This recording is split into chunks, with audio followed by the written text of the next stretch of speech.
Thanks everyone for joining us. It's really brilliant to have so many of you here today. This is our Managing Your Community Building webinar. I'm Bryony Redwood-Turner. I'm a Development Officer at Locality, and I'm joined today by my colleagues Debbie Lamb, Lucy Dara, and Laura Warman. And we have the brilliant Manjula Patel with us, who'll be sharing her experiences of managing Murray Hall.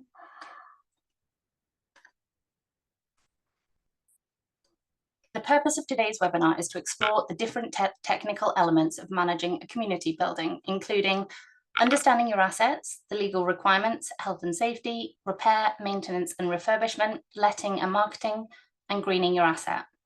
Throughout the session, we'll be using the terms asset and building interchangeably. We know that some of you will be working with assets that aren't or don't have community buildings or structures.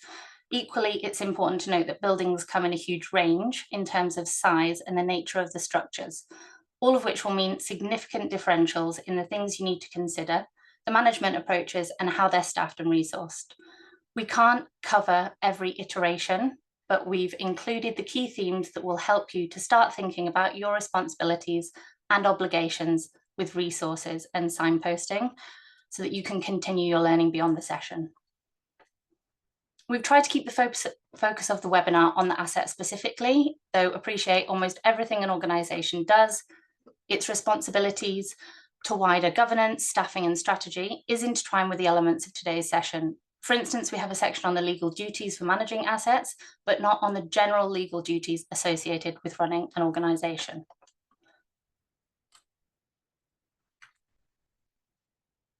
Today's webinar presents the learning developed through the Community Ownership Fund Support Programme. The Community Ownership Fund was a £150 million capital grant programme from the Ministry of Housing, Communities and Local Government, supporting groups in England, Scotland, Wales and Northern Ireland to take ownership of assets and amenities at risk of being lost. Whilst the fund closed in December 2024, there are a wealth of resources developed through the programme that are available on the My Community website. These tools have been designed to help organisations seeking to save an asset and will remain available beyond the COF programme. The support programme was delivered by Locality in partnership with the Development Trust Associations from Wales, Northern Ireland and Scotland, Plunkett UK, Cooperatives UK, Shared Assets, Sporting Assets, the Architectural Heritage Fund and Compass. This resource has been developed for England. Though we believe the majority of it will be relevant to all of the devolved nations, it's important to check for differences across each. Locality is the English membership network supporting local organisations to be strong and successful. We believe in the power of community to transform lives and create a fairer society. We provide direct support and advice, tools and resources, bring our membership network of over 2,000 plus organisations together to share their learning, and our policy team campaigns to influence a better operating environment for the sector. We also provide paid specialist consultancy on governance, business planning, funding, community asset ownership, impact measurement, marketing and more. We work with grassroots organisations, local authorities and a range of other partners to help achieve more for your communities. Locality members have exclusive access to peer learning opportunities to access advice and training from sector experts and contribute to our policy campaign work.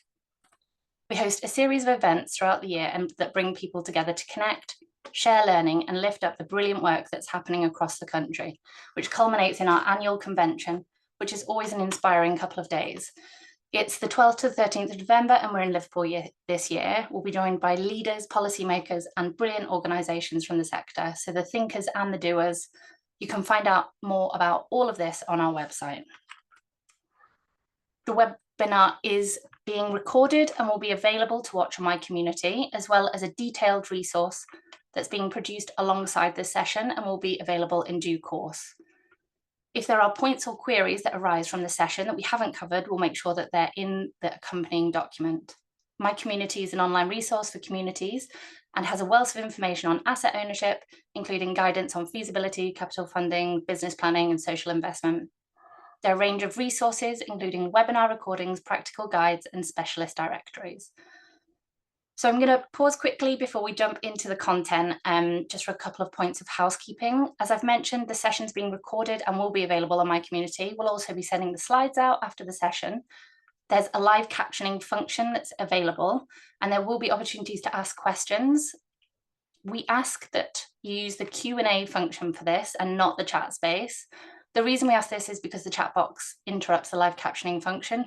So if you could put your questions in the Q&A box only, we'll answer as many of these as we can. So the starting point for managing your building is understanding the asset and how it behaves. People are at the heart of community assets. They're the reason they exist, and the people that know and love a building are an invaluable source of information. Understanding the meaning a building has to local residents, how it served people historically, and the expectations they have around future use are important starting points to guide you on your journey. Practically, how a building is used, its occupancy, and other typical behaviours are further pieces of intel that will help you build a comprehensive picture, as well as informing your business planning.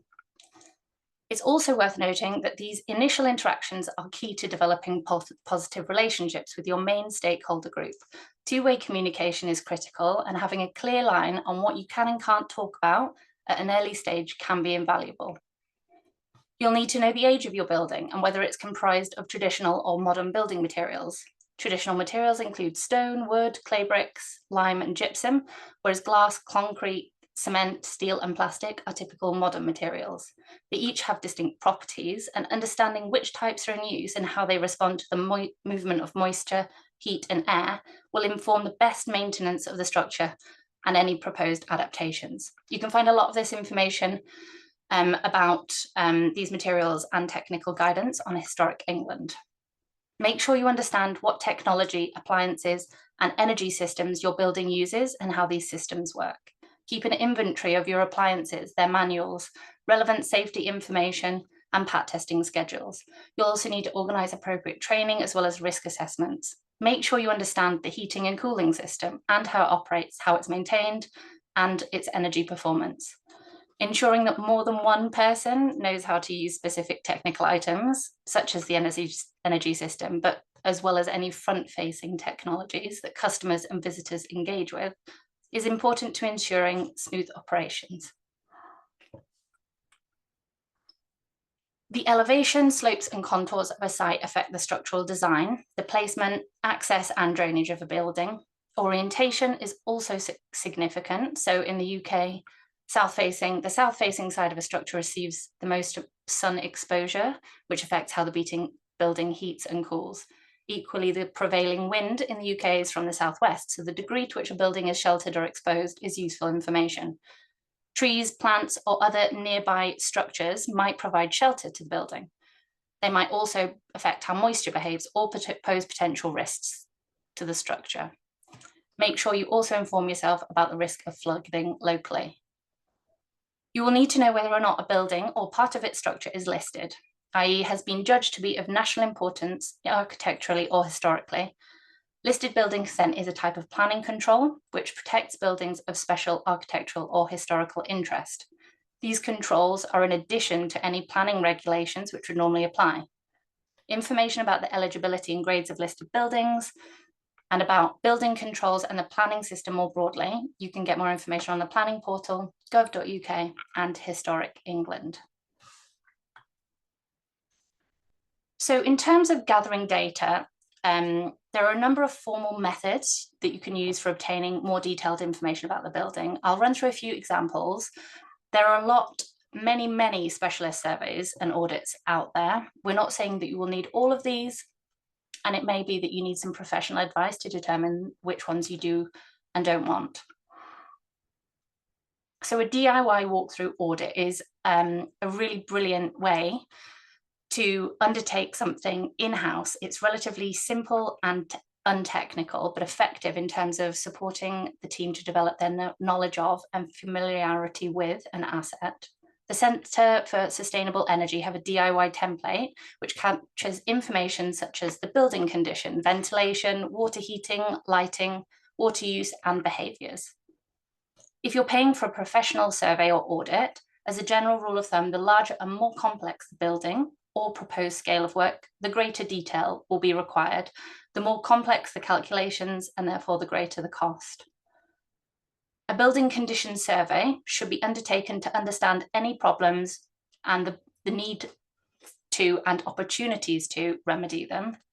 A condition survey concerns the whole building, and headings might include the roof, external walls, windows, drainage, floors, and building services.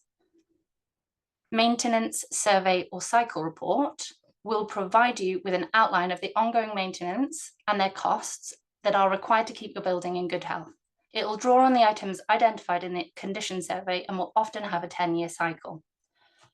A structural survey is limited to the structural elements of a building. It will consider the roof, load-bearing walls and columns, and the foundations. These surveys will often only be undertaken if a problem has been identified or if you're planning to undertake structural alterations. They're highly technical assessments and should only be undertaken if qualified structural engineers with membership by qualified structural engineers with membership of either the Institution of Structural Engineers or the Institution of Civil Engineers. An asbestos survey is important as there is a legal duty to undertake one and keep an asbestos register and management in place for all public buildings. HSE has detailed information about each of the components. Knowing whether or not you are an asbestos duty holder is critical. Depending on the ownership and tenancy arrangement, this might be the owner, it might be the tenants, or it might be the person in control of the premises, or you might each share the responsibilities. The condition survey might identify areas that require further investigation due to the specifics of the building, such as damp, timber drain, ground conditions, soil contamination, building services, or measured survey.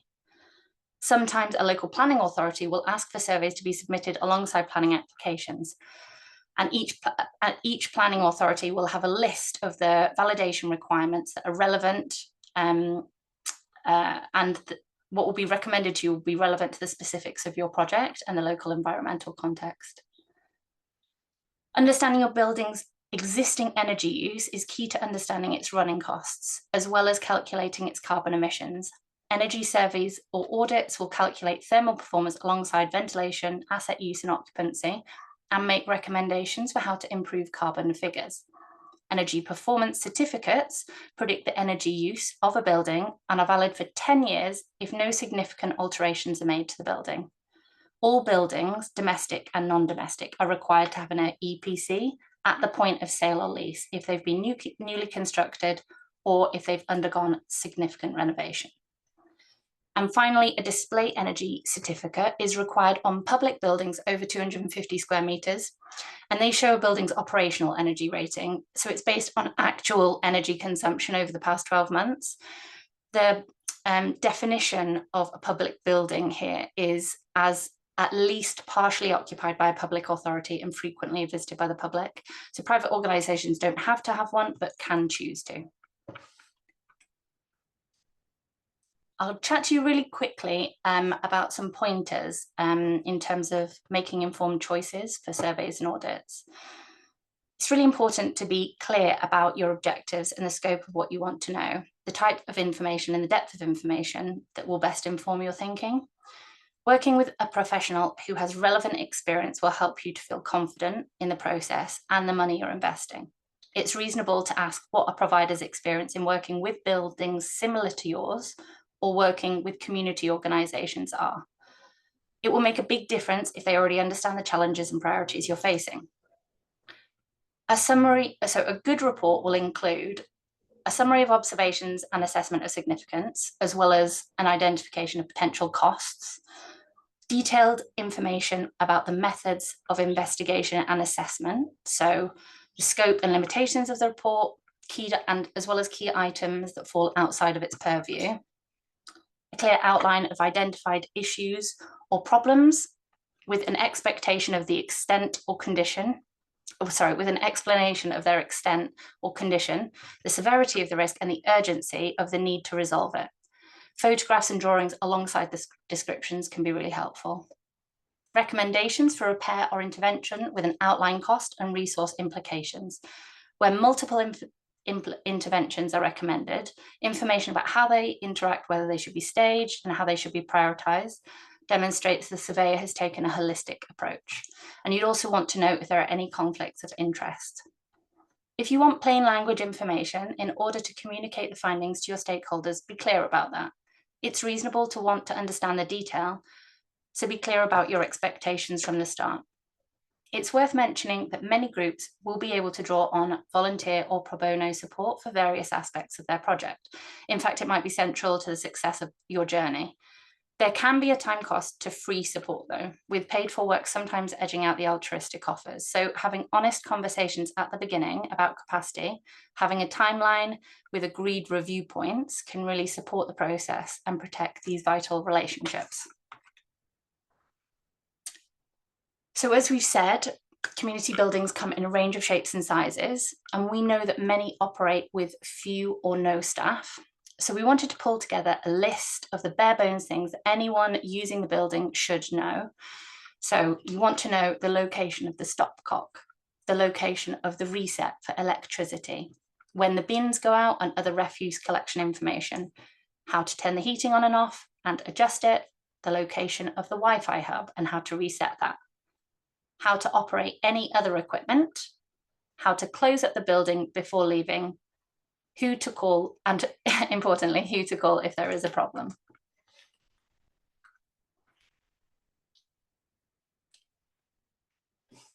We've covered quite a bit of information quite quickly there. And thinking about how you organise this information and establish where responsibility for all of this stuff lies is a really key part of it. So organisations will make individual choices about how these tasks are divided between staff, volunteers and paid contractors. I'm going to go through an example of how it could be organised to give you a bit of a starting point, but this is by no means prescriptive. So strategic facilities management typically would cover property policy, so who may rent or use the asset and on what terms. They might consider the capital funding strategy as well as managing those capital investments. They might cover the corporate landlord responsibilities, so insurance and statutory compliance. And they might cover business risks and continuity, so making sure the bills are paid and the building remains stable. Site maintenance and management might cover being the officer in charge, so fire, the point person for fire and health and safety, grounds maintenance, security, health and safety compliance and parking. Building maintenance might cover repairs and the cyclical preventative planned maintenance.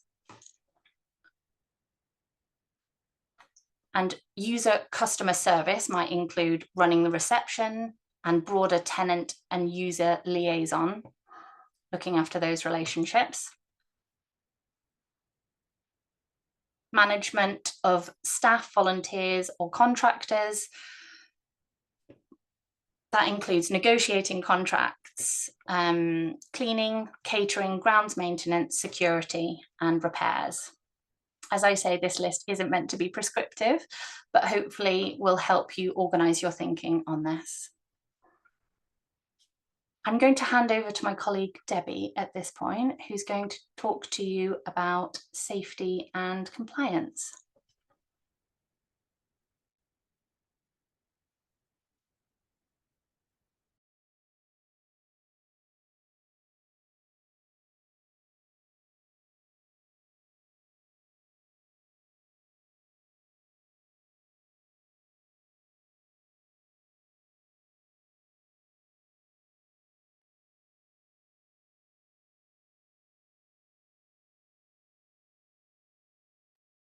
Hi, I'm Debbie Lamb from Locality. I'm going to be talking to you about safety and compliance.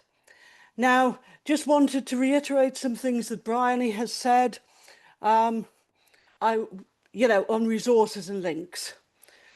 This is a brief summary.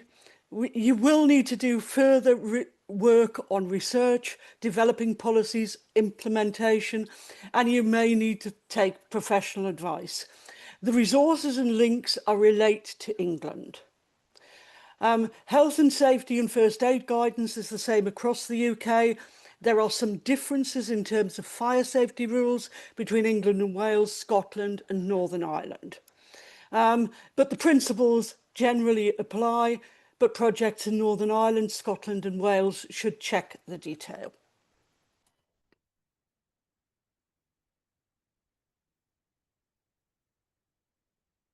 So I'm having a few problems with moving the slides around, as you may have gathered.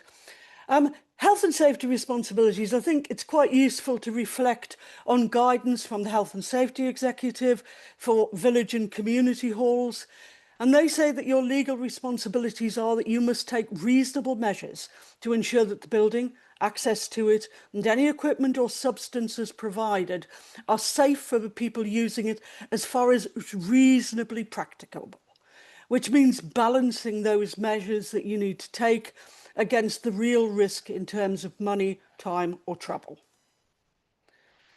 You're responsible for the health and safety in your premises if you are an employer or if you are in control of the premises. That's pretty much every community building. And that means you must identify and assess sources of risk, manage, prevent or control risks, keep and maintain correct records and display the necessary signage. As Bryony was talking about, there are lots of differences between organisations which employ management staff and those which are run predominantly by volunteers. If you employ management staff, it is likely that most of the health and safety and other safety issues will be delegated to those staff, and it'll be the role of the board or the management committee to check that that is being done. If your organisation is mainly volunteer run, then it is likely that those responsibilities are going to be shared between the volunteers on the committee. You will need to provide the health and safety policy. Health and safety policy consists of a general statement about policy, how health and safety is managed and organised within your organisation, arrangements and procedures, and the safety rules. It must be in writing if you have 5 or more employees, but actually just good practice for all organisations, because it's useful to keep all the essential information in one place, to share that with staff and volunteers. It documents what needs to be done, how often and who is responsible, and makes the safety rules clear to everyone, including hirers and tenants. There are loads and loads of health and safety resources from lots of places, but particularly from the Health and Safety Executive, and they also cover particular types of building like swimming pools and sports clubs and leisure facilities. So it is well worth having a look at all the resources that they provide. Risk assessments are actually at the heart of almost everything which is in relation to health and safety, fire safety and so on. And you may choose to do sort of separate health and safety, fire safety, first aid inspections of the building, or do them all in one go.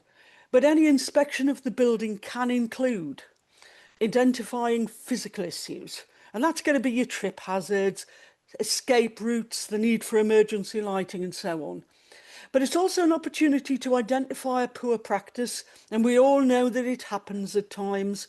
People prop open fire doors, they may accumulate rubbish in corridors, there may be flammable material near heat sources, and it's good if you're going round the building and looking at it physically to identify where any of this is happening. It's also an opportunity to check your signage, both the stuff that you have to have, like your fire escape routes, but also other signage that you may be putting up to warn people of danger or to give instructions. And it's also an opportunity while you're walking around the building to identify building maintenance issues. Now, some of those are going to be health and safety as well, like trip hazards, but it may also be that you would identify perhaps, water ingress or something like that, which means that you might be spotting it early and then you can get it dealt with and it'll be cheaper. The HSE provides a basic risk assessment checklist for village halls and community centres. A risk assessment for health and safety is used to identify hazards, to identify who might be harmed and how, evaluate the likelihood and severity of risks, and decide on how you're going to avoid and control those risks. Some organisations use a scoring system, and that helps with prioritising the risks, and that would be looking at the most serious risks. So they might not be the ones that are most likely to happen, but they would be the ones that are going to be most serious if they do happen. And also looking at the most likely, because if things are likely to happen, anything that you can do to avoid that is helpful. In addition to the HSE risk assessment checklist, think about your building and how it'll be managed and used. You may need to add to that checklist. And some of the issues that you'll need to consider are particularly the users of the building and who might be particularly at risk. So you might be working with older people, disabled people, young children. You may be undertaking activities which are particularly risky. I work with an organisation which has a large community garden attached. They have a specific risk assessment related to plants. You need to think about the suitability and safe usage of equipment. Think about your staff and volunteers and the duties that they perform.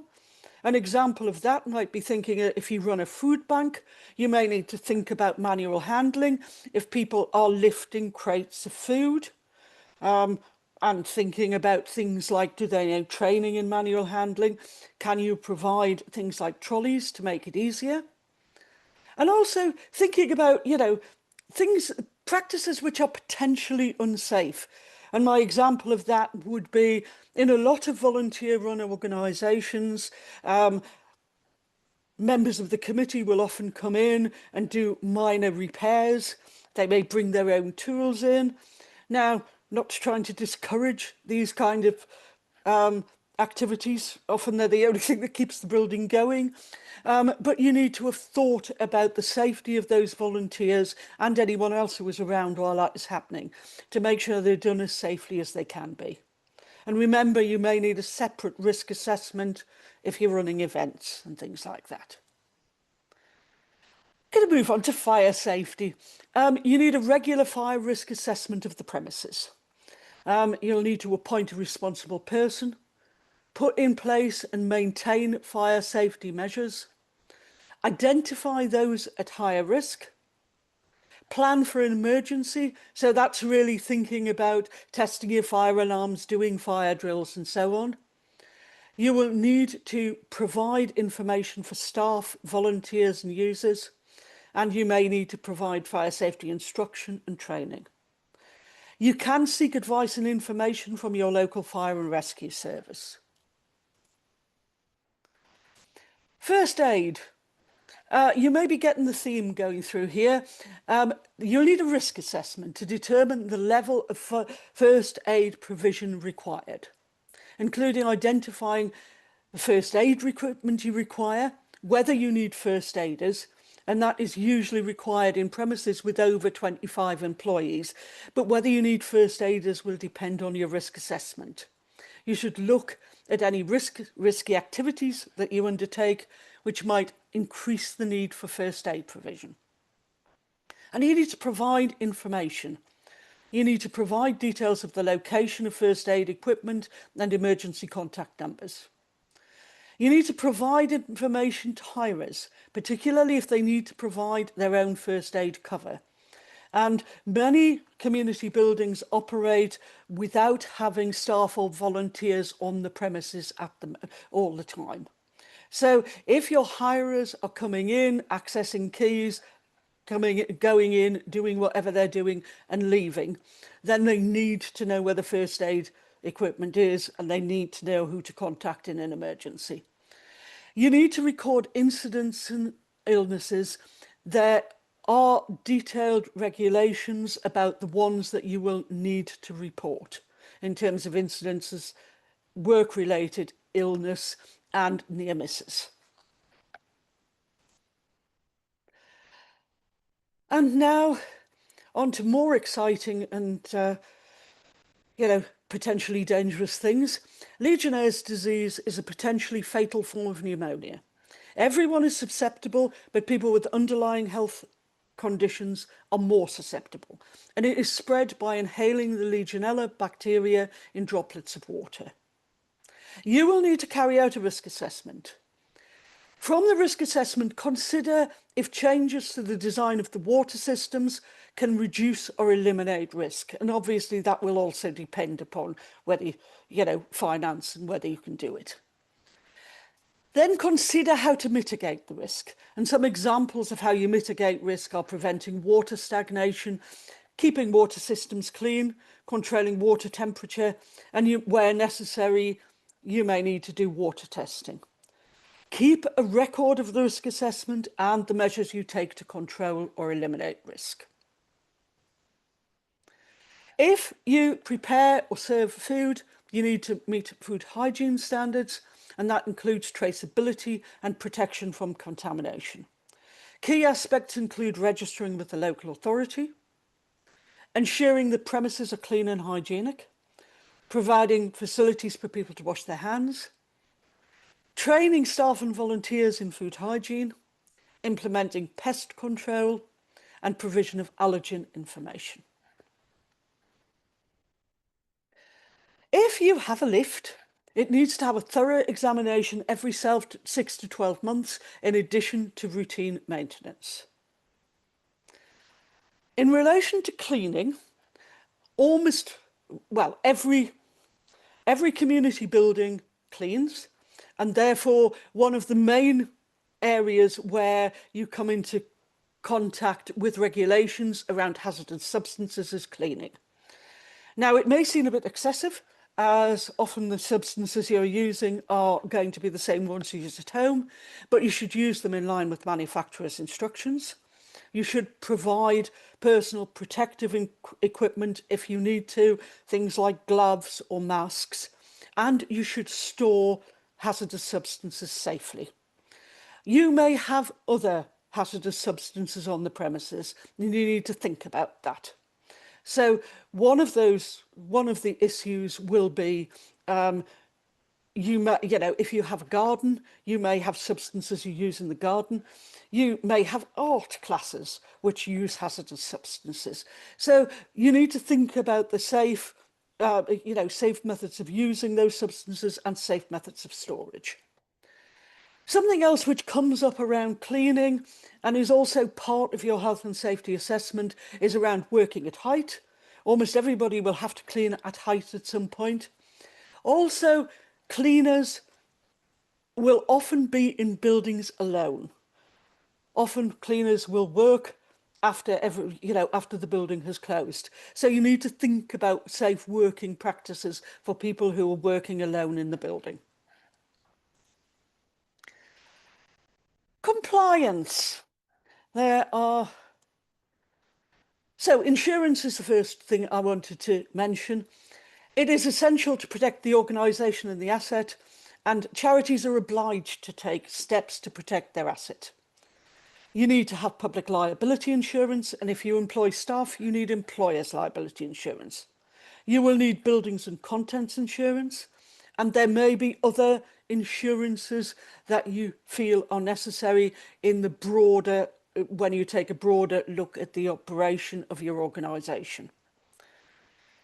You need to be clear on where you're hiring out space, exactly what is covered and what is not. And you should make sure that your insurer understands how you operate the building. And I'm thinking specifically of where you operate the building without having staff and volunteers on the premises all the time. Building security and alarms. Thinking first about building security. You need, as Bryony suggested, routines for closing the building, particularly if people are working alone in the building, and if you have hirers who are leaving the building when you don't have staff or volunteers available.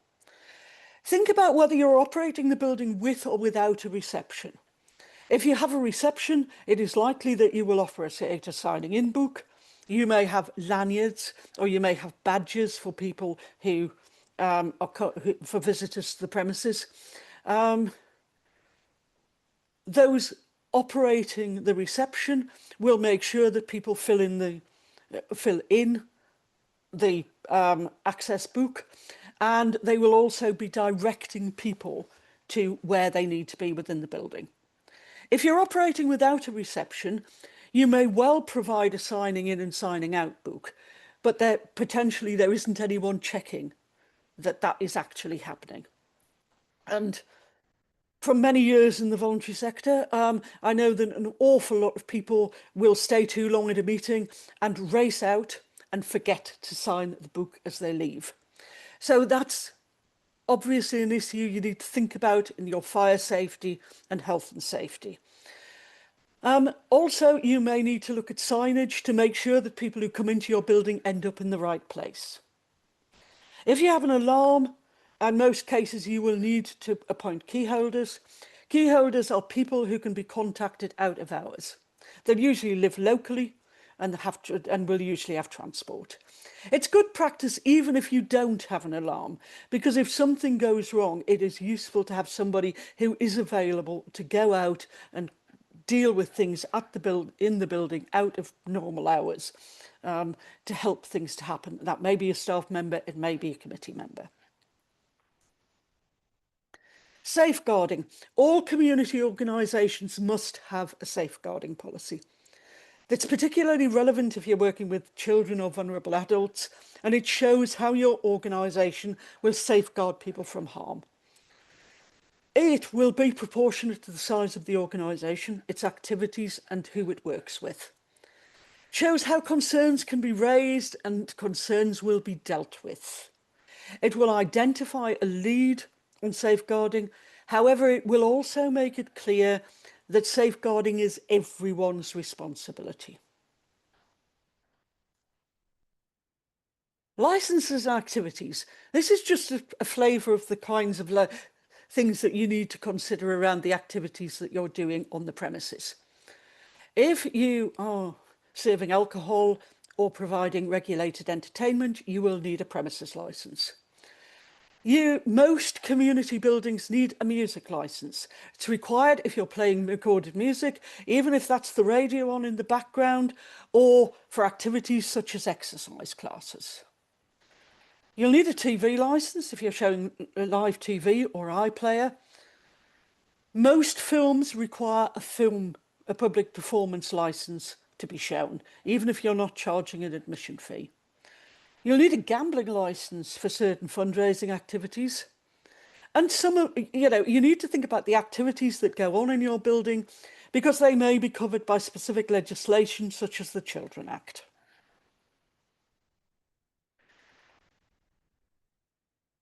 Community buildings are classed as a service provider under the Equality Act 2010. Community buildings must comply with the Equality Act 2010, but most community organisations will try to go above and beyond. So you must not refuse to serve someone based on a protected characteristic. You mustn't provide a lower standard of service, harass or victimise someone, or apply a policy or rule that puts people with a protected characteristic at a disadvantage, unless you can justify that. You have a duty to make reasonable adjustments. That includes physical access adjustments for people with mobility problems. But it also consists in thinking about communication if you have people with visual impairments or hearing impairments or people whose first language isn't English. And also thinking about your policies and practices and how you operate the building. Thinking about whether they put any members of the community at a disadvantage, whether you are excluding people.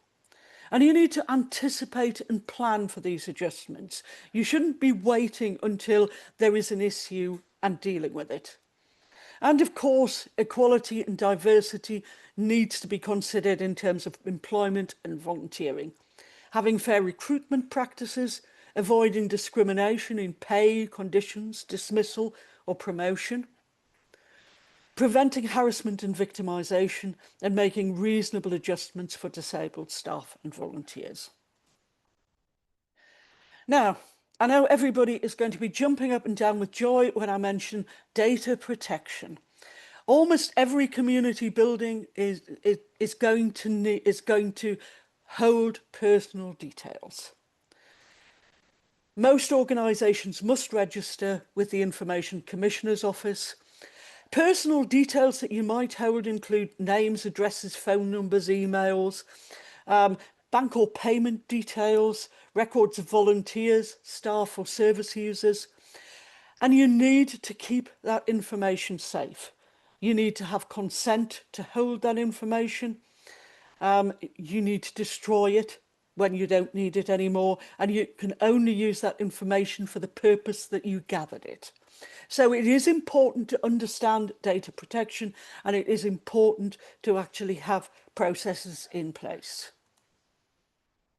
The last thing I wanted to mention is not going to be relevant to everybody who is on this call at any point, but it is Martin's Law, which you will probably have seen going through if you watch the news on telly.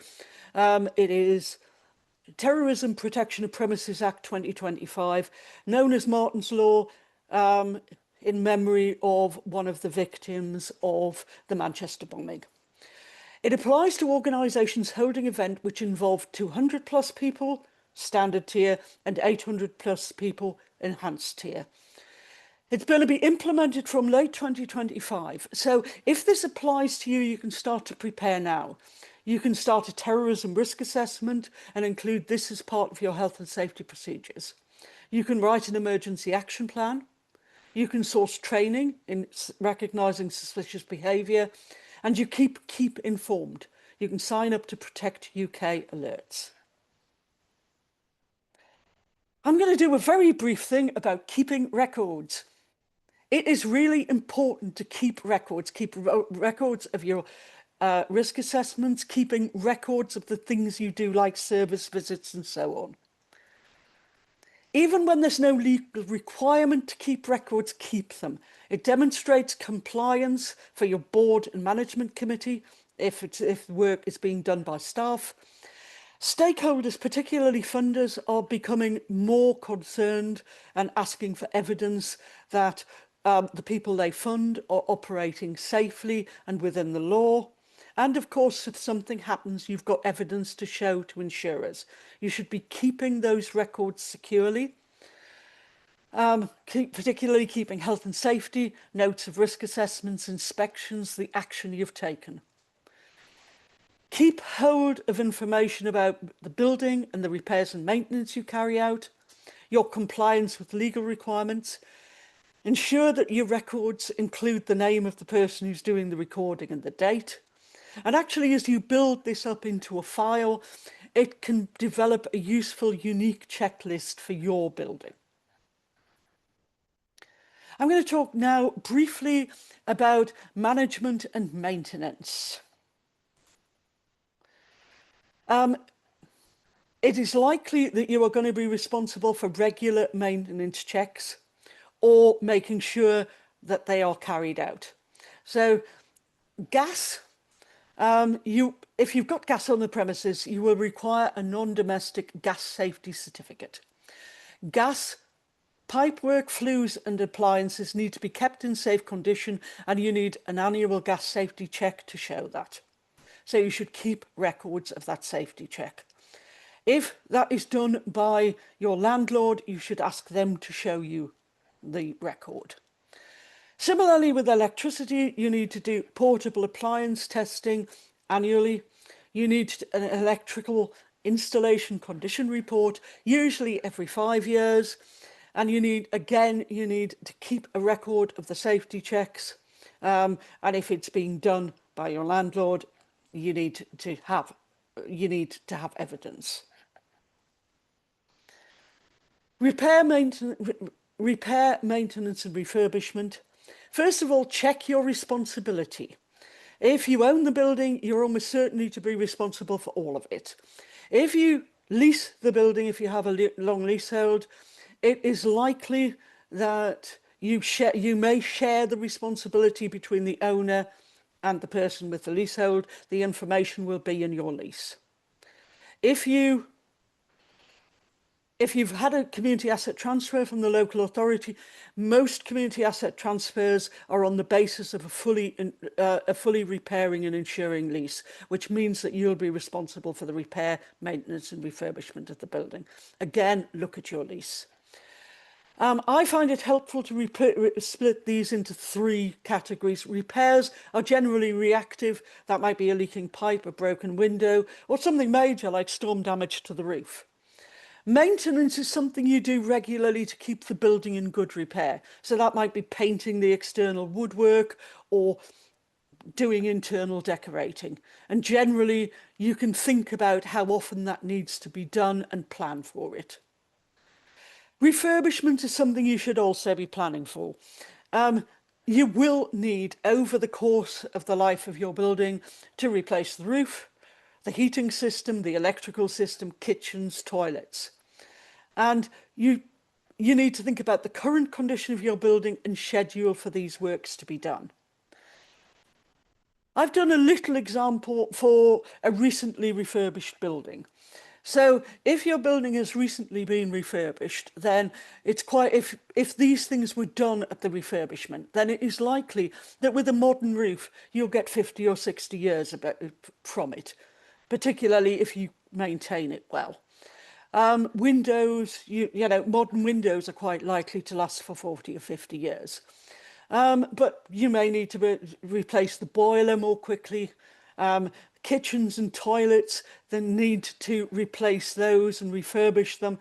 It's going to depend on the usage of your building.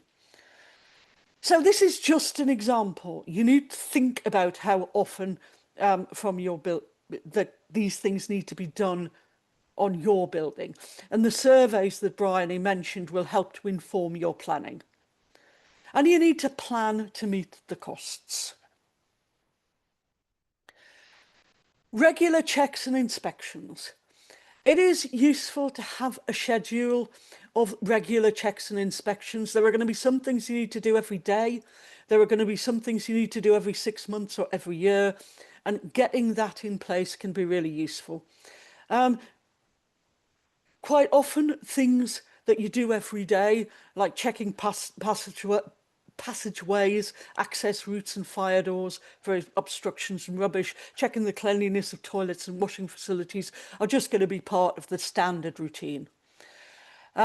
Water checks and water testing, how often you do that will be identified in your risk assessment. Checking fire equipment and carrying out fire drills, you may do that weekly, you may do that monthly, depending on your risk assessment. And you need to check to make sure signage is in place and readable. You'll need to have a schedule for arranging gas and electrical safety checks and checks on fire equipment, if these are your responsibility. We find one of the things we suggest is that you consider having a health and safety log, which is available to users and to all your staff and volunteers, where they can record anything which is going wrong. So they can record difficult to open the window, the door is sticking, you know, XYZ toilet is not flushing properly, so that you can pick that up. And if you do that, you need to have regular inspections of that log. And finally, just wanted to suggest the other thing that you might wish to do is a business continuity plan. And that's really preparing for when things go wrong. And I know it's not fun thinking about when things might go wrong, but it can be really useful. So cancelling, you know, you may need to cancel services and activities due to bad weather. You may need to deal with problems where you need to close part of the building or all of the building, or cancel things because you've got problems with utilities, water or IT. You may have issues around unavailability of staff, volunteers or tutors. Many community buildings are a hub for their neighbourhood, so if there is flooding or bad weather, they may open so that local people can get a cup of tea and charge their mobile phone.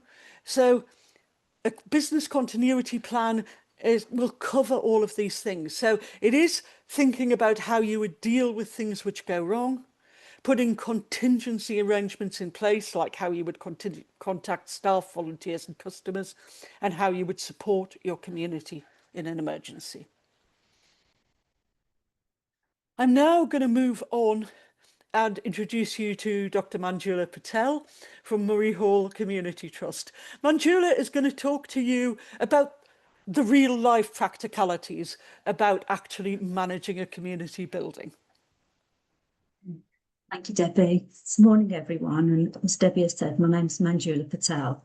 I'm CEO of Murray Hall Community Trust, and I'm also a trustee on the Locality board. Next slide, please. So this morning, I'm just going to provide a little bit of a background to the charity before I talk about some of our experience of managing a community building and its challenges. Okay, so next slide. So Murray Hall, we work with people to help them to thrive and improve their well-being. So our purpose really is to give people hope for things to get better. We celebrated our 30th year last year, so we've been around for a long time. We're based in Sandwell, which is part of the Black Country, and we deliver services across the Black Country and the Birmingham area as well. We provide a diverse range of services through contracts with local authority, with the ICB, with the Mental Health Trust, with the West Midlands Combined Authority, and the grant-funded projects as well. And some of the services we deliver with partners. So currently I would say that we have formal arrangement with 14 other organisations, and 2 of those are national organisations. So for example, we deliver dementia service as a partnership with 7 other partners, and we deliver hospital discharge, crisis support, adults community support, Tier 2 mental health counselling and therapy for children and young people. And some of the grant-funded projects include domestic violence, support for families and digital divide, those just to name a few things. So at one time, Murray Hall, we used to manage 11 children's centres. So we managed the building on behalf of the local authority. And in the past, we have been key partners in developing new builds as well. But currently, we manage 2 community centres. One of them is called Brick House, and it's on behalf of the local authority through a contract. And the other is the one I'm going to talk about today, called the Bridge Centre. And this is how it was before we took it on. So the centre is the building is a 1970s building, and it's an out of service health centre. So they built a new health centre over the road. So before we took it on, it had stood empty for a few years. It had been vandalised, it was derelict, and it would probably have been demolished had we not taken it on. So we took it on with a full repairing lease, and that was back in 2013. So, and you can see from the original plan that and we used to go in there and used to get lost because there's so many rooms. It was unbelievable, really. But you can see what it used to look like before we started the renovation work. So next slide, please. So we did the phase first renovation work back in 2013 is when we first acquired the building from the local authority. And together with some hospice partners, 2 hospice partners, we secured some capital funding. We asked for over £1 million, but we didn't get all of that. We got some 640,000 from the NHS Department of Health. And really it was to develop a centre that would be suitable for young people with life-limiting and life-threatening illnesses, as well as the community. So with the money that we had, you can see the areas that are coloured, we developed. And the grey areas you can see we mothballed. So we closed off that building from the renovated area. And this is the ground floor that you're looking at. So the first floor was also derelict, but we use it for our office space really. And we renovated the first floor with our own reserves, charities money. And we did it in stages as we could afford it. So we didn't renovate the whole building all at once. It's happened over a number of years. And over the years, we've secured other funding as well. So we've been able to develop a multi-sensory room and a food pantry as well. So we took the keys for the building in 2014. Next slide. So that was phase one. And it took us 10 years before we secured enough capital to renovate the whole of the building. And this was through the Community Ownership Fund, COF. So we went for that funding in the first round and we weren't successful. And we applied again in the second round, but this time with the support of Locality.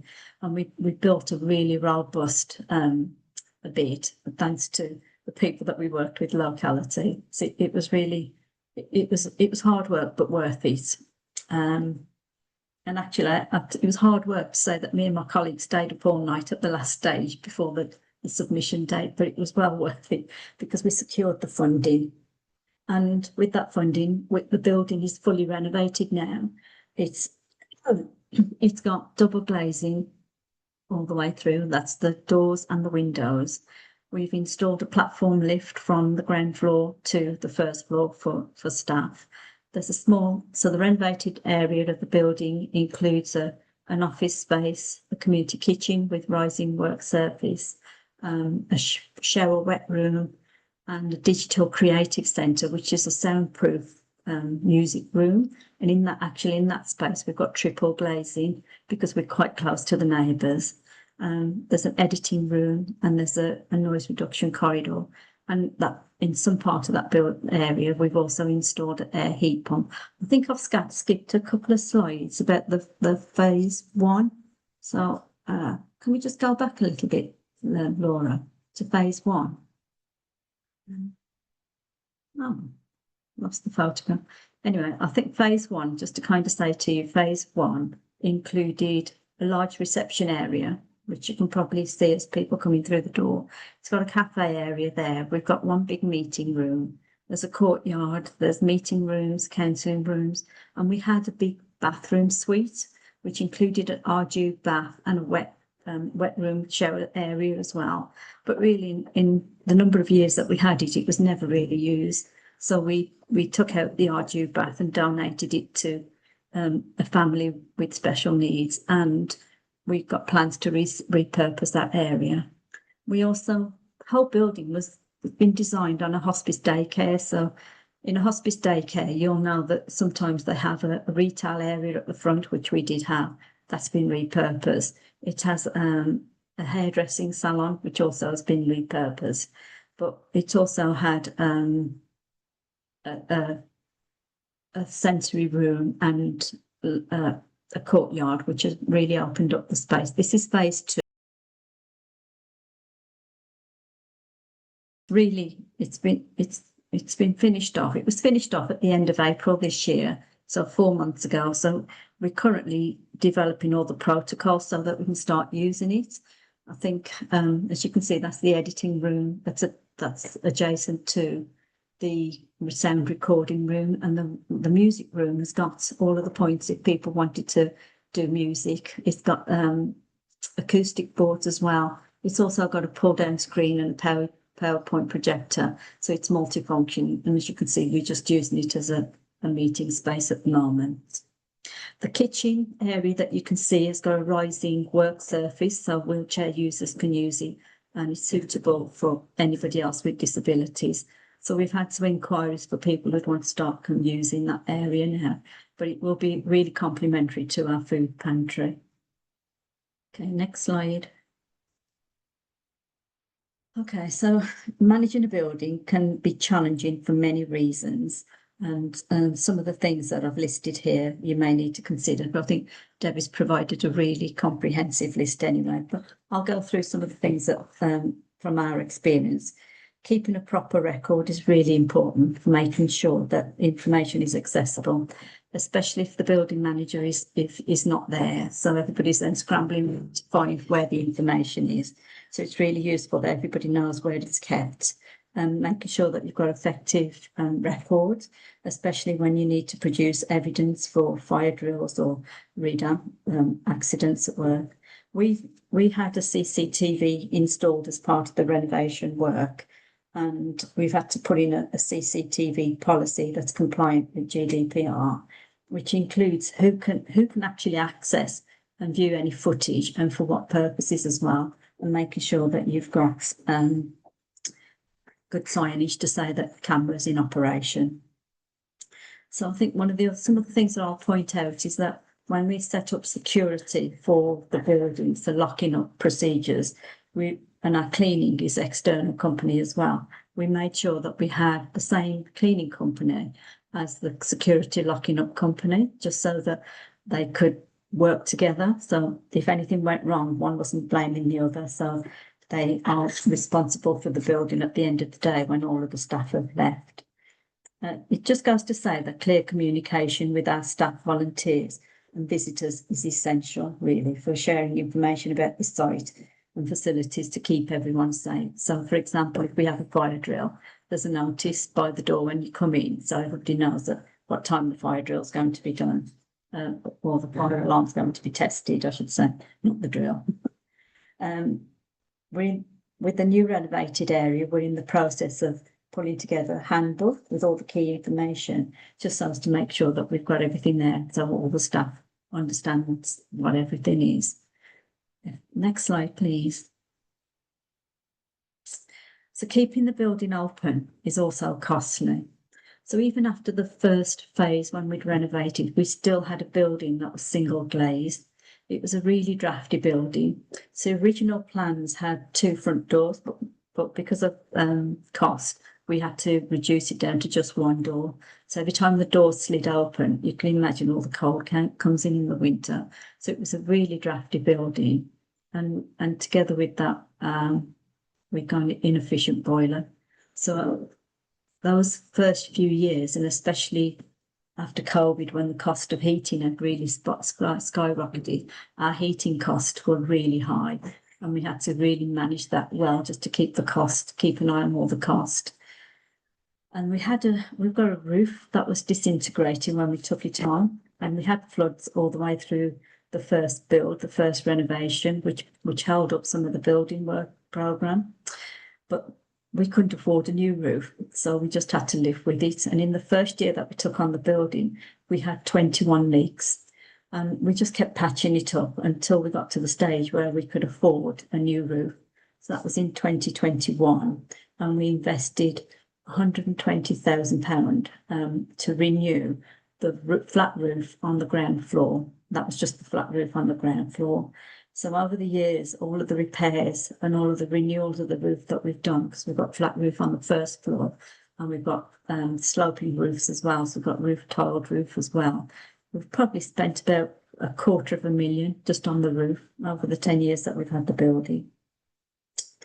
So security was also a huge issue for us, because we had break-ins even while we were renovating at the first phase. So when we took the building on, we were really security conscious. So we had security guards all the way through the night for the first year. It was really costly, but it was the only way that we could secure the building in the area that we are in, which is an area of high crime as well. But within that first year, we put in a building alarm. We put in shutters on all of the windows that were accessible from the flat roof, on the ground flat roof. And then we moved to having patrol cars. So we stopped having security guards, but then we still put in patrol cars to patrol through the night at least once, and at weekends, just so that we could have some confidence, really, that the building was kept safe while we were not there. So it took us probably 2 years before we actually felt secure enough to lock up the building without security around us. So then it takes me on to the raft of legislation, which Debbie has talked to you about quite comprehensively, really. But I think for us, having written workable systems in place really helps to manage the building. And I'll just pick up some of the things that Debbie's already alluded to, but carrying out annual checks.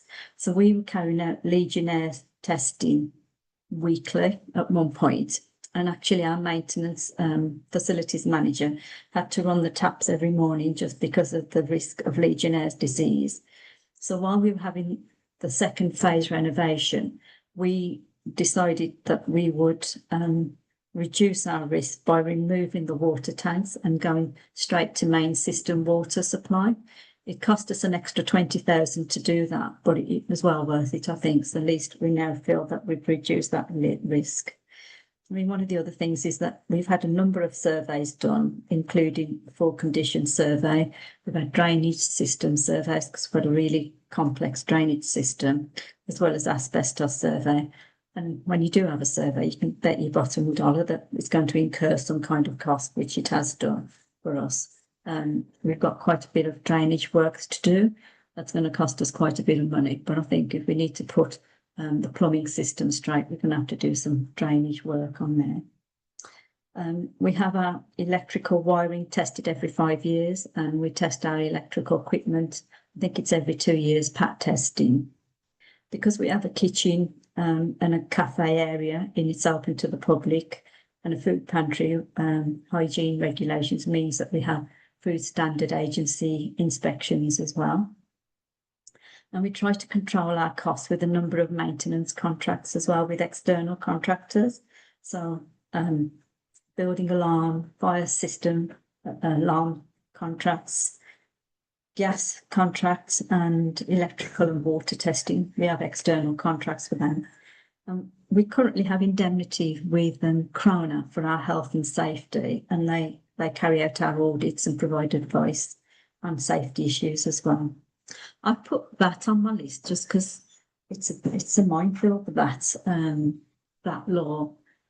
So we're going through more queries at the moment because that is applicable depending on how you use the building or under what contract it's being used, part of the building, or if you're having equipment within the room hire. It also depends on your own VAT status as an organisation. So it's really complex. So we do seek advice from VAT experts through our auditors and as well as HMRC.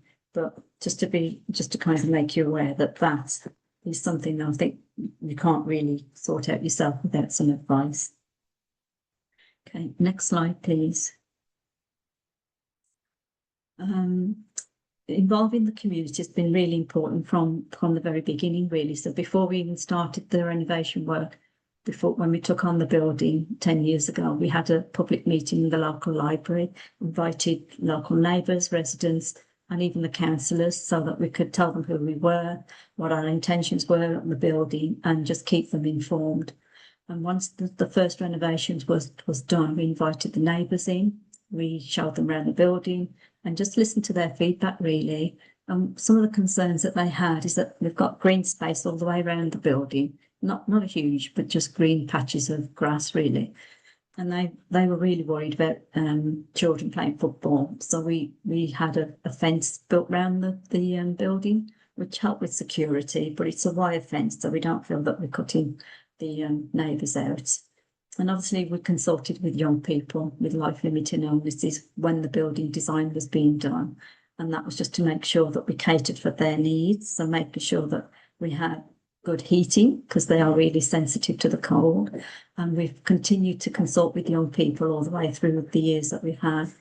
So the Digital Creative Centre was a concept that came out of consultation that we did with school students from special education needs and anybody else who've got long-term conditions.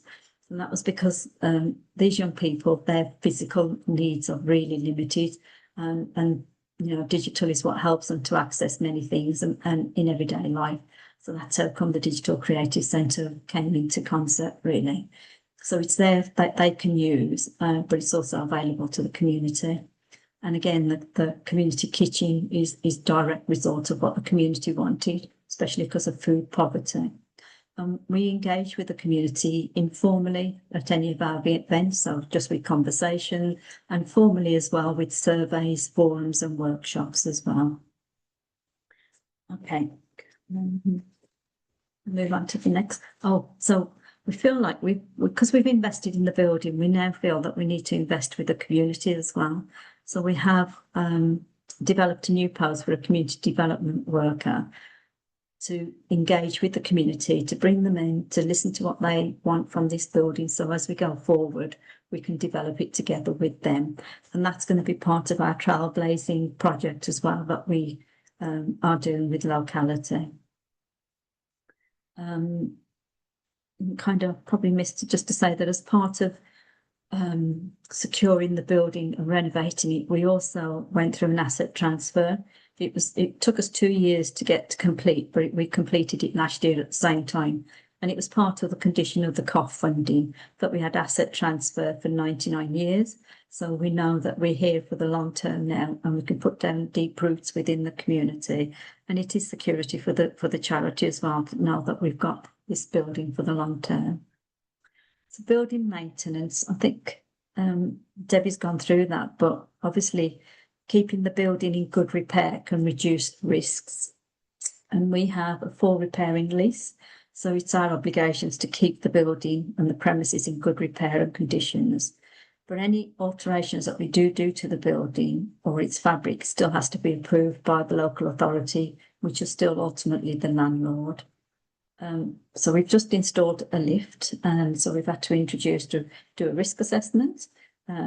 We've got a maintenance plan for the lift. We've had to train the staff on how to use it, make sure there's signage there and what to do in an emergency. So as well as a maintenance contract that we have with external contractors, we have our own internal maintenance plan. So setting out weekly, annual, monthly tasks that need to be done and responsibilities. So just to make sure that we keep to our deadlines on renewals of contracts as well, so that we don't miss them, and to make sure that we stay compliant as well. And I guess maintenance is a significant part of our facilities manager. So he's OSH qualified, but he's got daily tasks to make sure that the building is maintained, maintenance is maintained. So, for example, if we've had rain overnight, one of the first things he'll do is walk around the building to see if there's any leaks anywhere. And I've just put on there as well, having a list of reliable tradespeople. Really, really important, I think, especially if you need to call somebody out in emergency, and building up good relationships and network with tradespeople can be really helpful. So we've got a gas safety contractor who has for a number of years maintained our gas boiler for free. So just building those relationships can be really helpful and save money as well. Okay, next slide, please.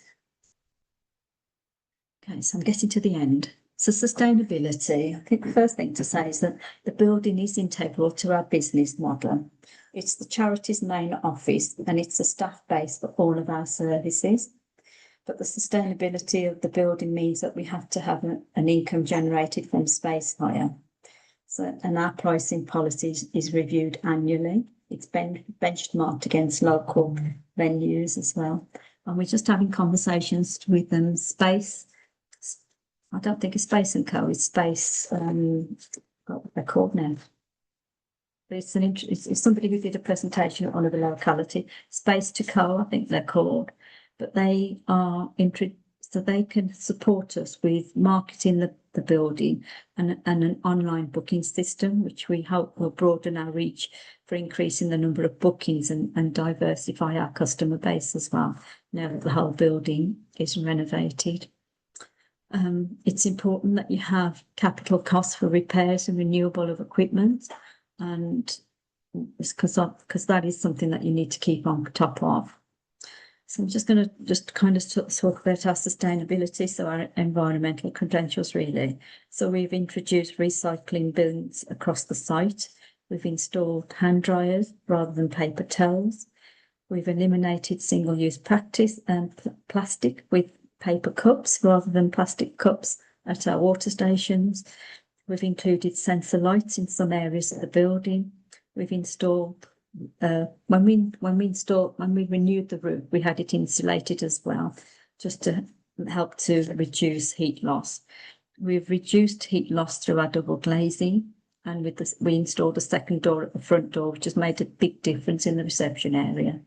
We've made a start on installing green heat source in the newly refurbished area with air heat pumps. And we use local trades suppliers to reduce our carbon footprints. And in the future, I think we've got plans to renew for renewable energy source across the whole site eventually. So this is my final, next slide. Okay, so if anybody who owns a business will know you never really finish. So we've still got plans to develop the centre more. So we want to refurbish the bathroom into a large meeting area. I think we've got few breakout areas which we want to create into meeting rooms. So make use of the alcoves because we're always running out of meeting rooms, more internally than externally as well. But we always need more meeting room space. And we want to extend our digital hub at the front of the building to make it into a larger area so we can accommodate training courses as well. So I think that's the end of my presentation. So I think we've got may have a few minutes for questions. Yes, we've got a couple of questions which have come in specifically for you, Manjula. Okay. We'll be taking other questions at the end for everybody. There are two sort of linked ones here. One person was asking, did you wait until all the renovations were completed before opening the building to the community? And someone else was asking, if you're doing renovations as you go along, how do you make sure you're compliant? Okay, so we didn't wait to have the whole building renovated. So once the first phase renovation was done, we did open the building because the area that was mothballed was at the end of the building, so we could shut it off to any public use. And all of our doors have got access codes on, so that's part of the security in the building.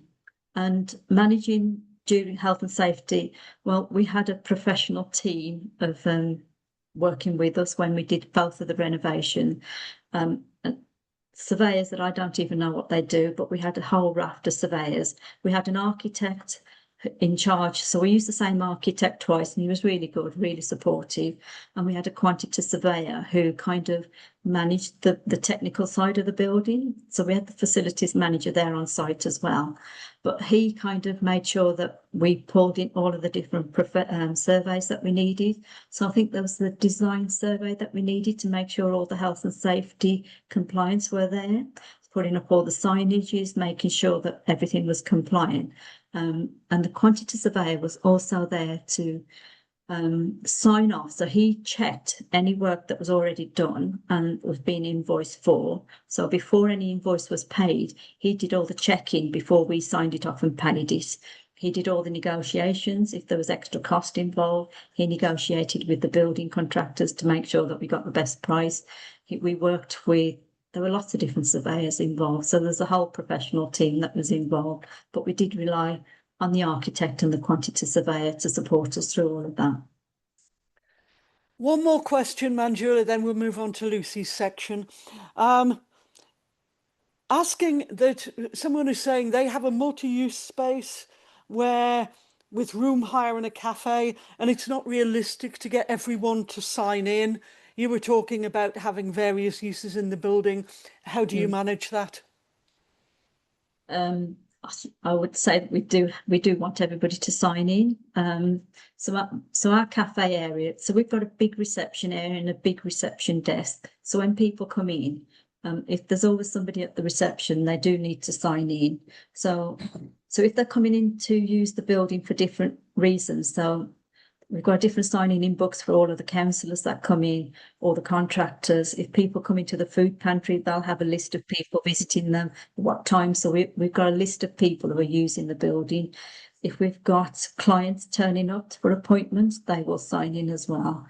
And if we've just got visitors coming in just to use the cafe area for a drink, we do ask them to sign in and out. So I guess if you're using it as a cafe area commercially, then I don't know what the rules are there, but as a building, as a community building, we do get people to sign in and out. Obviously some people might slip through, but the intention is everybody signs in and out. That's brilliant, Manjula. I think there are probably going to be people who will have other questions, perhaps directly for you. When Manjula will be staying for the Q&A session at the end, but also just to remind people who are Locality members, there are peer learning grants where you can get in touch with Manjula and other organisations within Locality to learn directly from them. And now I'm going to hand over to Lucy Dara. Thanks, Debbie, and thanks, Manjula. So I'm just going to cover the last kind of couple of sections of today's webinar before we move over to a Q&A. So I know there's been lots of questions in the chat around kind of, if you own the building, what are your responsibilities? What are tenants' responsibilities? So we wanted to get into really here to think about what it means to hire out the space in your building and all of the kind of considerations that you need to think about. So the starting point really is to think about who actually are your customers. So if you own the building already, or you're managing the building already, thinking about your existing customer groups, as well as the kind of historical role of the building in your community. So you might have just taken it over, but if there was groups of people who used the building in the past, then you may be able to kind of get in touch with them and see if it's something that they're still interested in. So you want to analyse your current booking patterns to understand who uses your building, what they use it for, when you're busy and when you're not. And that might illuminate any kind of trends or gaps in provision or potential customer groups that are not being reached. So it might be, for example, that you're fully booked during the evening but have limited demand during the day, or you have bookings from a particular section of the community but less so from other members of your community, for example, younger people or people with disabilities. So in order to dig deeper into some of those questions, you'll want to do some market research, and that can feel a bit intimidating. But as Manjula said, all that really means is kind of speaking to people. So you might want to conduct a survey or a focus group with existing users of your building. You want to compare what you provide to other community buildings and spaces to rent locally, and have a think about if there's a particular shortage of a particular type of space, if there's local businesses that you're aware of, for example, that might be interested in hiring office space or rooms for meetings. Is there a local authority or a GP or a local college that's looking for space to run their services? A bit of a word of caution here is to say that a gap in provision doesn't necessarily mean that there's a gap in the market. So your market research might show that there's a shortage of a particular type of space. So for example, not many small office spaces in your area. But does that necessarily mean that there's an unmet need? There might actually be no small offices in your area because there's not many small businesses. And therefore, you don't kind of need to offer that space, or it's not something that needs to be offered in your area. So that's quite why it's a good example to kind of test the market, just speak to new potential users and tenants, share your plans and ideas. And if those ideas and conversations kind of deter people from using your space, then you might need to kind of go back and rethink your plans.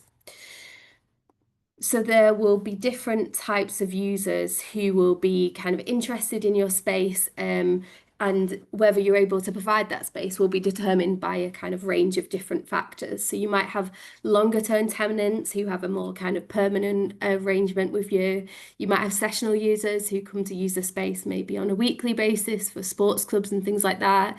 You might offer office space, you might offer storage, you might offer kind of hourly or half-day rentals, for example, for meetings or workshops, or you might offer occasional or event use, so things like parties, social events, away days, conferences.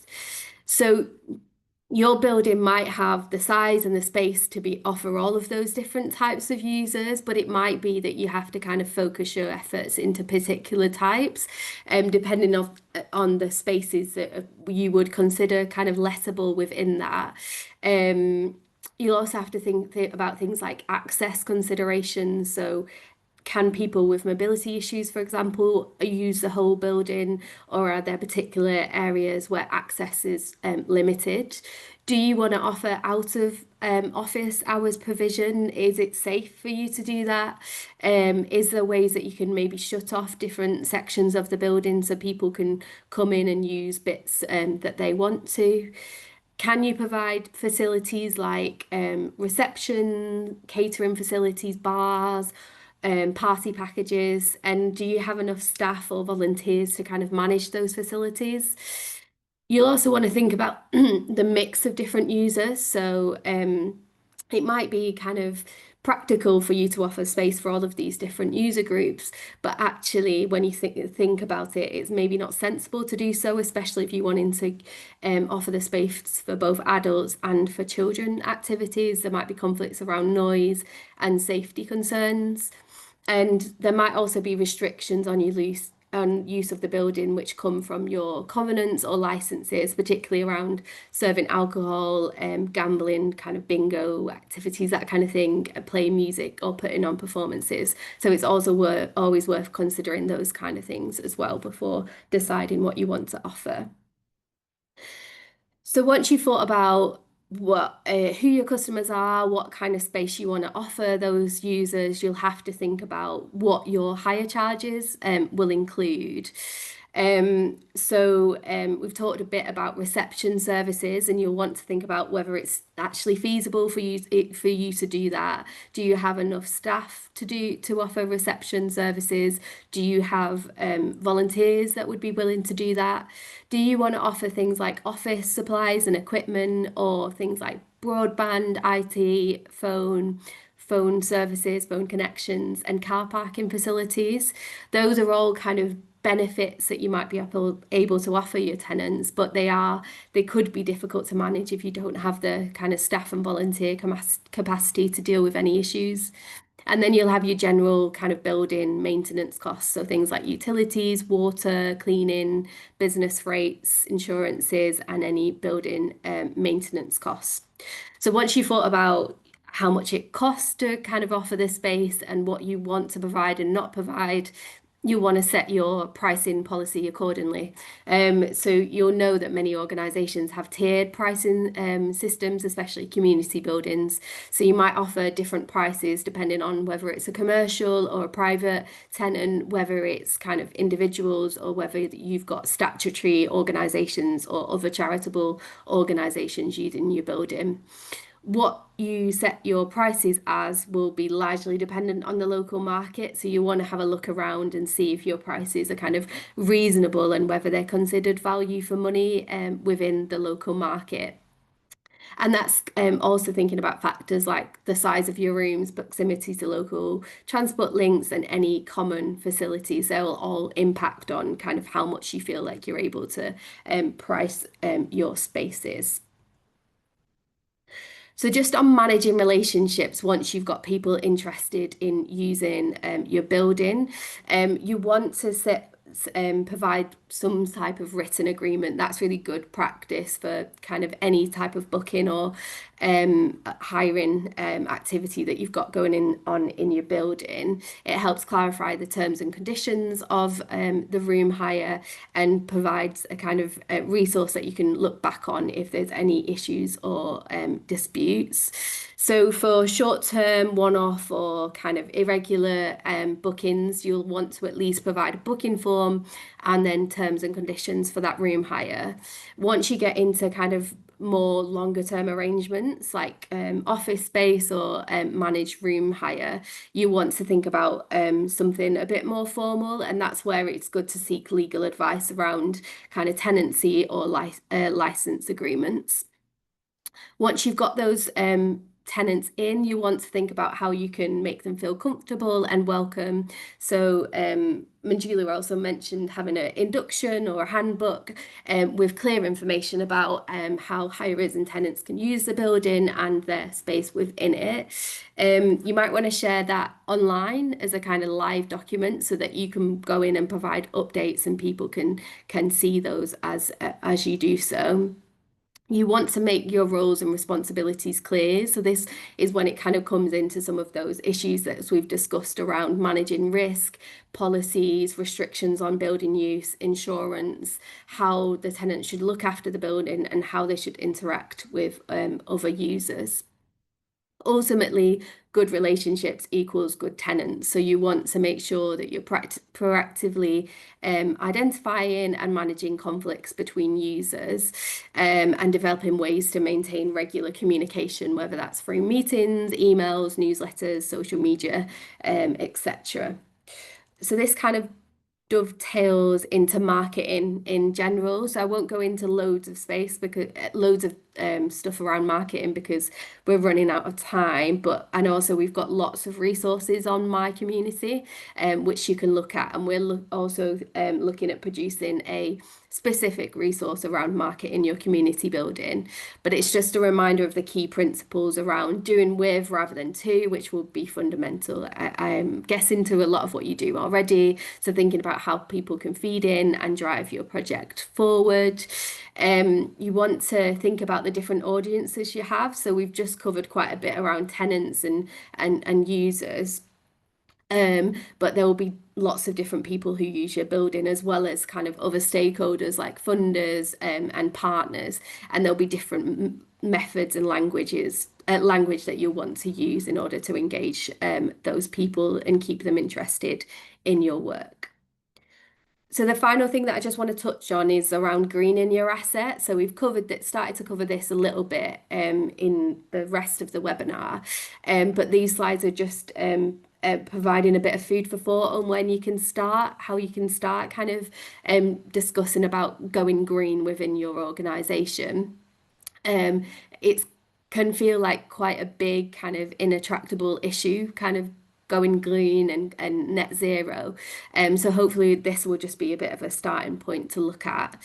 So why go green? Obviously you've got protecting the planet as a kind of fundamental part of this, but also there's co-benefits, particularly around for your organisation around saving money when it comes to energy saving and reducing your energy bills. Is also kind of fundamental to what you do as organisations. So we know that the climate crisis is going to affect those most who are already disadvantaged. So kind of getting people engaged in this can help with feeling prepared and building resilience, as well as kind of engaging people through people power and getting people to come along on the journey in terms of making your organisation kind of green. There's also a policy kind of incentive as well. So you might have heard of kind of Labour government announcing plans for clean power by 2030 and the Great British Energy Act, which is about investing into renewable energy sources. Lots of local authorities too have plans, climate action plans, and have declared climate emergencies. So they might also be looking to community organisations to get involved in their plans, and there's potential funding and partnership opportunities that might come through that. So Bryony touched on kind of some of these audits that you can use to get started. So there's kind of energy audits and carbon audits. So an energy audit will tell you how energy is currently being used and managed in your building. So it will look at appliances, lighting, heating, your building fabric, insulation, as well as your operational practices and organisational policy. And then a carbon audit will take that information and calculate the carbon emissions for either your whole organisation or the asset. So there's DRI assessments that are free to use, and you can find these online through some of the links that I've mentioned on screen. And those will help you measure your energy and carbon output, set targets, and develop an action plan for your organisation. You might also want to hire a professional to support this activity, support a carbon or energy audit, and they'll look at your energy baseline. They'll also look at an assessment of inefficiencies specific to your building fabric and use, and then provide some recommendations with estimated costs, impacts, and payback periods. So when we're thinking about intervention, what we recommend is that you take a whole building approach. So rather than looking at kind of one element in isolation, it's looking at holistically about the building and how different interventions might impact each other. So the Centre for Sustainable Energy has produced this energy hierarchy. So it suggests starting with energy savings, then looking at the building fabric, then looking at space and water heating, and then looking at renewable energy. So energy saving is things like actions that you can take to conserve energy and other low cost measures. So things like energy monitors that display your electricity and gas use, more localized control of lighting, heating and water, installing energy efficient lighting like LEDs, and energy saving modes on any equipment that you have like TVs or computers, as well as water saving appliances like regulator taps or dual flush toilets. When you start to think about your building fabric, that's looking at your asset structure and construction methods. So you'll start to think about insulation, draft proofing, windows, doors, double and secondary glazing, insulated boilers and pipework, fixing leaky taps and pipes. Then heating your building is where you get into things like heating controls, timers, programmers, thermostatic radiator valves. And then renewable energy is a kind of, I guess, an ambition for a lot of organisation where you start to think about solar panels, wind turbines, things like that. So there'll be more information about all of this in the guidance that we're producing. So a separate resource which will accompany this webinar. So you'll be able to find more examples and links and things like that in there. So just to end, I just wanted to mention that there will be specific considerations for historical buildings, and a really good resource for this is one that's been produced by Historic England, which looks specifically around adapting historical buildings for energy and carbon efficiency, looking at permissions and decision-making processes. So it will look at common interventions like insulation, draft proofing, heating system, windows and solar, and provide advice on how you might be able to go around some of those things if you've got a historical building, and what you need to consider. And then finally, just to mention as well, we kind of covered this at the start around kind of leadership and governance on this, but key in terms of making your asset and governance go green is looking at sustainable practice and culture. So you might want to implement formal organisational commitments, thinking about how to encourage behaviour change. So whether that's through signage or leadership boards to say which team is recycling best, or those energy monitors that help to monitor energy use.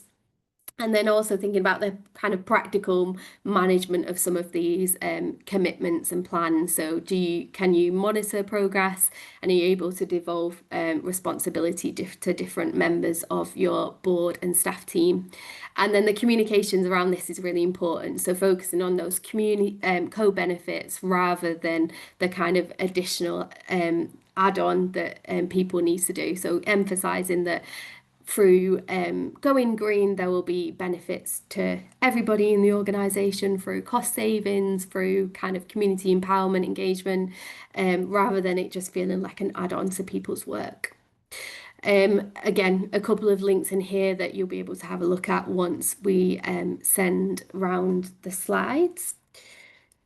So that's it for the kind of substantive bit of the webinar today. Just as a reminder of our consultancy, which is specialist advice and support and resources that we can provide at Locality for community organisations, charities, social enterprises, local authorities and others across a range of different topics. So we talked about assets today, but that we've also provide support around governance, community engagement, impact management, marketing and more.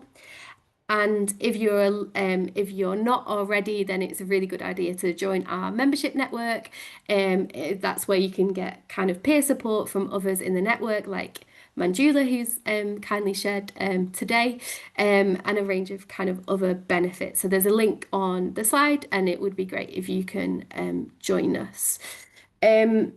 Just got a bit of time. I know we're kind of over schedule a little bit, but we've just got a bit of time now for some questions. So I'll just invite Debbie and Bryony to come back on screen and see if there's any questions that you can pull out from what's come in on the Q&A that we can answer at this point. Yeah, thank you, Lucy. I'm going to start off with a question about, do volunteers count as employees? They aren't employees, but your organisation has a duty of care to them. So in many ways, treating them as employees and using the same principles will ensure that you're meeting their needs. I'll jump in. Manjula, there are a couple of direct further questions for you that I wondered about, if you're happy to jump in. There was a technical query on the insurance, the name of the insurance that you used, if you're happy to share that. Yeah, I think, Oh, sorry. yeah, it's not insurance, it's Krona, and they're a HR company, but they carry out health and safety audits, so they indemnify us for that element of the building, if you like. So Brilliant. So that's Krana with an it R says, after. Yeah. I'll put it in the chat if you Okay, like. brilliant. Yeah. Okay. That's perfect. Mhm. And someone else asked you if you considered solar panels for the roof. Yes, we have, but on our list of things to get round to doing. Yes. I mean, in terms of that process, are you just at the point of considering, or have you got any further in terms of exploration? I think so. We've done some work with getting an energy audit, so they kind of gave us some recommendations, but I think we haven't started. So, but it is something that we want to look at. But no, we haven't started anything just yet. Yeah, that's great. Thanks, Manjula. I think probably another one it might be useful for Manjula to look at is, do you use any particular software for your maintenance management? We have a maintenance plan, so all of our services, we have a standard operating procedures. So that's and it's an ongoing piece of work that evolves, obviously. But in there, it will have a schedule, and we have a business continuity plan as well for each area of the organisation. So we do. So all of that will include in there regular when the tasks need to be carried out, if there's any due dates. But then we do get reminders as well when, when contracts need renewing. So it won't just be the building manager, it will be the finance team as well who'll be involved in just kind of prompting if we need to go out to tender for a different provider or something to look at cost efficiency. So it's just part of how the organisation has other contracts as well, not just to do with the building. That's brilliant. I think we've got time for one more question. What a question was, do directors or trustees need insurance? Quite often organisations will have trustee liability insurance, but most community organisations running community buildings will be some form of incorporated organisation. They'll either be a charitable company limited by guarantee, or a company limited by guarantee, or a charitable incorporated organisation, or a community benefit society, which confers limited liability on trustees. In case of companies limited by guarantee, for example, trustees would say they would pay £1 or £10 if the organisation went out of business. So that's really something for the trustees to consider, and it can be useful. Does anybody else want to come in on that one? I think that sounds great, Debbie. Yeah, I'll just say, so at one time our charity was unincorporated, which left the trustees at risk. So we did have trustee indemnity until we changed the entity. I think I'm going to finish it here now. I know we have gone on slightly longer than we said we would, but want to thank Lucy, Manjula and Bryony. Please do check out the Assets Hub on My Community. I'm sorry we didn't get to all the questions today. The slides will be circulated next week.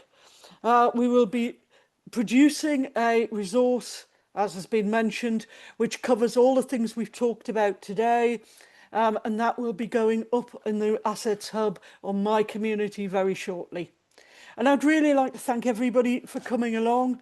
I know it's been an awful lot to take in, and you know, it's been a hard slog for 2 hours for you.